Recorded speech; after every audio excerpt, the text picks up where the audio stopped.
কারফিউর মাঝে তীব্র যানজটে নাকাল নগরবাসী। সকাল থেকে রাজধানী জুড়েই দেখা গেছে এমন পরিস্থিতি। এদিকে দূরপাল্লার বাস চালু হলেও এখনও ট্রেন বন্ধ।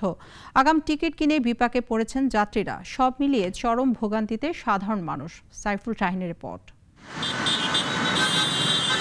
কারফিউর মাঝে বেলা 11টা থেকে 3টা পর্যন্ত অফিস টাইমের দ্বিতীয় দিন। সকাল 10টার আগেই ঘর থেকে রাস্তায় রাজধানীবাসী। সড়কে হঠাৎ অতিরিক্ত যানবাহনের চাপ। গতকালের চেয়ে গণপরিবহনও দেখা গেছে বেশি। রাজধানীর প্রধান সড়কে দেখা দেয় তীব্র যানজট। উত্তরা থেকে বিমানবন্দর বরানী সড়কে গাড়ির দীর্ঘ সারি। যানবাহন পেতে দেরি হওয়ায় এবং যানজটে পড়ে অনেকেই সময়মতো কর্মস্থলে পৌঁছাতে পারছেন না। কখন পৌঁছাতে পারবেন তা নিয়ে উৎকণ্ঠার কথা জানান তারা। হাউস বিল্ডিং এর থেকে আপনার এই রাস্তাটা পুরাটাই ব্লক হয়ে আছে আর কি। এখন সামনে কি অবস্থা বলতে পারবো না ভাই। বিশ্ব রোড খিলক্ষেত থেকে জ্যাম ভাইয়া, পুরা জ্যাম ভাইয়া, কোনো সুযোগ নেই যাওয়ার, আগে যাওয়ার কোনো সুযোগ নেই।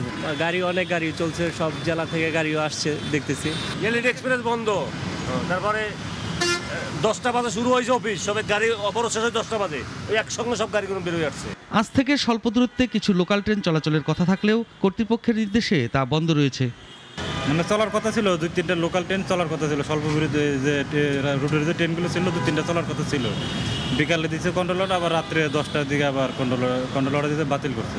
আপাতত কোনো ট্রেনই চলাচল করছে না। রেল যোগাযোগ বন্ধ থাকায় যারা অগ্রিম টিকিট কেটেছিলেন তারা পড়েছেন বিপাকে। 21 তারিখে আমার যাত্রার তারিখ ছিল, টিকিট কাটছি। আমি টিকিটের টাকা নিতে আসছিলাম, তো বললেন যে কালকে বললেন যে মিটিং চলতেছে, মিটিংয়ের পরে জানানো হবে।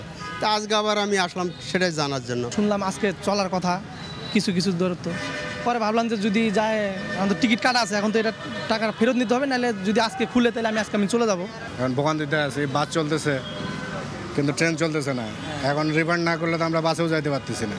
বাসে তো যাবো না, টিকিট ফেরত দিতে হবে না, ফেরত তো নেওয়ার লোক দেখতেছি না। এদিকে গতকাল থেকেই স্বল্প পরিসরে চলছে দূরপাল্লার বাস।